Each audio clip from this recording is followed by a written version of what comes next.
Innallaha yuhibbut tawwabina wa yuhibbul mutatahhirina wa yuhibbu min ibadikas sholihin. Allah mencintai orang-orang yang taubat dan mencintai orang-orang yang bersih.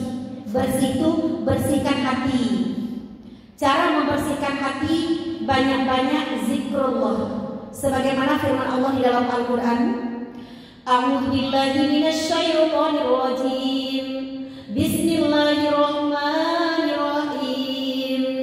Alladzina amanu wa tatma'innu qulubuhum bi dzikrillah. Ala bi dzikrillah tatma'innul qulub. Orang-orang yang beriman itu hatinya akan menjadi tentram karena mengingat Allah. Jadi apapun yang terjadi kepada orang yang beriman ini, hatinya tentram karena zikrullah, zikir kepada Allah, banyak-banyak zikir. Kenapa ada orang yang memakai tasbih? Bukan karena dia sok-sokan ya Bu ya, tapi ketika dia memakai tasbih, dia ingat sama Allah, dia ingat apa yang dia pegang. Itu makanya ada orang memakai tasbih ya, ada yang dipakai di cincinnya. Subhanallah, subhanallah, dia ingat apa yang dia pegang. Banyak zikir. Karena zikir ini mencarikan jalan keluar bagi permasalahan hidup kita. Apapun masalahnya, banyak sholawat. Allahumma sholli ala sayyidina Muhammad wa ala ali sayyidina Muhammad. Masalah keluarga, masalah rumah tangga, masalah adik-beradik, masalah ekonomi, banyak sholawat. Karena sholawat ini mengeluarkan kita dari semua permasalahan. Kemudian banyak istighfar. Jangan kosongkan lisan kita dari istighfar. Astaghfirullahalazim, astaghfirullahalazim, astaghfirullahalazim. Coba rasakan ketika kita istighfar, hati ini tenang. Apalagi dalam masjid, kayak ibu-ibu solehah ini meluangkan waktu datang ke masjid.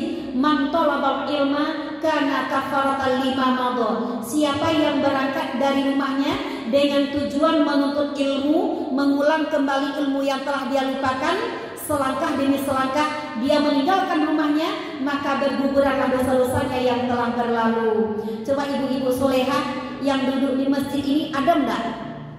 Nyaman enggak? Nyaman, tenang kan? Orang yang dalam masjid itu nyaman, tentram. Apapun permasalahan yang ada di luar sana itu tentram. Makanya orang-orang yang duduk dalam masjid ini, duduk aja kita di masjid itu kita dapat pahala.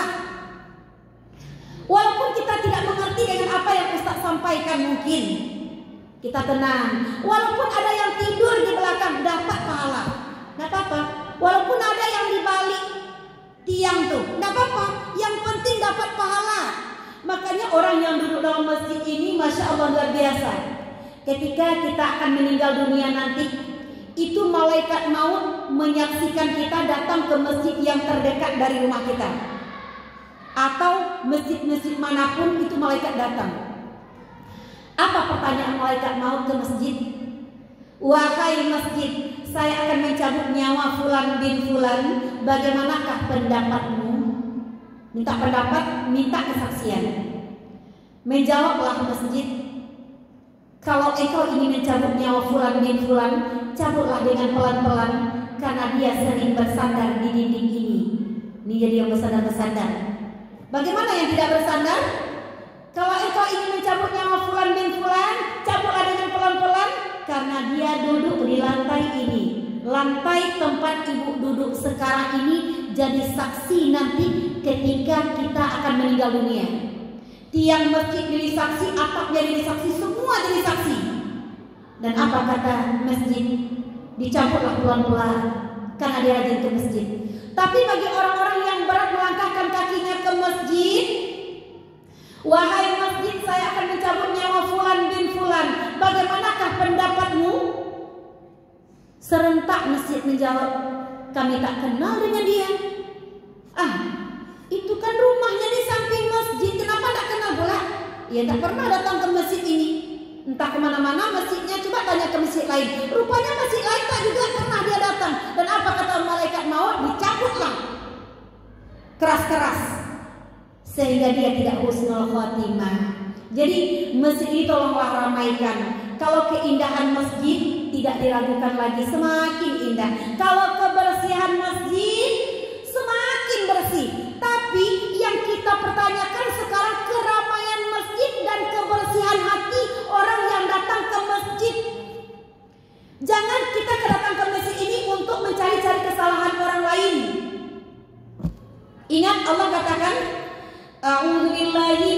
minasyaitonir rajim. Bismillahirrahmanirrahim.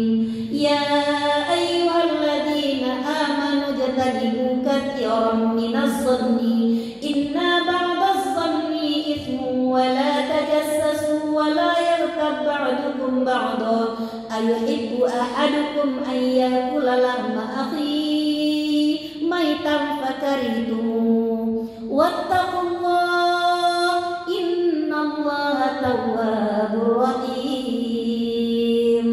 Hai orang-orang yang beriman, jauhkanlah dirimu, bersihkanlah hatimu dari seluruh prasangka-prasangka buruk. Tidak boleh prasangka. Kemudian orang yang berprasangka ini adalah sebahagian dari dosa. Tidak boleh prasangka. Apapun itu yang terjadi di masjid, tak boleh prasangka. Sesungguhnya prasangka itu adalah sebahagian dari dosa. Orang yang suka prasangka hidupnya, maka dosanya ibarat seperti dia memakan bangkai saudaranya yang telah mati. Tentulah engkau merasa jijik, bukan?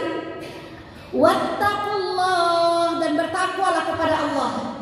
Innallaha tawwabur rahim. Sesungguhnya Allah Maha penerima taubat dan Maha pengasih. Minta ampun sama Allah. Oh iya, saya prasangka ya Allah, ampunkan hamba ya Allah. Jadi jangan prasangka. Kalau ada orang buruk muka sama kita, kita jangan prasangka, apalah dia marah sama aku nih. Jangan prasangka, mungkin dia sakit gigi, atau dia punya masalah di rumahnya mungkin, atau ada matanya begini sama kita. Biarkan aja, mungkin dia lagi galau. Kita kan gak tahu hati orang kan. Berprasangkalah engkau baik-baik. Oh, saya gak bisa prasangka baik, Bu Ustazah. Hati saya ini berkata, Bu Ustazah. Hatinya berkata. Dan minta sama Allah. Kita minta sama Allah, ya Allah ya Rahman ya Rahim, jauhkanlah hatiku dari prasangka buruk ya Allah. Kalau ada orang menampak kita atau kita menampak orang yang kurang baik sama kita, usahakan saya berprasangka buruk kepada dia. Kadang kita percuma kita ke tanah suci, kok hati juga dendam, tak tegur sapa. Dan inilah yang dikatakan nanti orang-orang yang rajin ibadahnya, orang-orang yang bolak-balik ke tanah suci, tapi dia masih mempunyai hati yang dendam. Dan dia nanti nuntut yaumil mahsyar, mana ibadah haji dan umrohku, mana ibadah sedekahku. Nah, habis di bumi ini. Gara-gara apa? Gara-gara gosip, gunjing. Nah, habis semua amalan kita. Itu gara-gara apa? Gara-gara kita tidak tegur sapa, memutuskan hubungan silaturahim. La yadkhulul jannah qati'ur rahim. Takkan masuk ke dalam surganya Allah orang yang memutuskan hubungan silaturahim. Jadi jangan gara-gara kita udah banyak amal, kita merasa udah hebat, tetapi hati masih mengkarat di sini, hati masih ada bulu-bulunya, hati masih ada gatal-gatalnya. Banyak istighfar, astagfirullahaladzim, la ilaha illallah. Minta sama Allah, ya Allah ya Rahman ya Rahim, tolong kasih hati hamba ini hati yang jernih. Minta sama Allah hati yang jernih. Jadi kita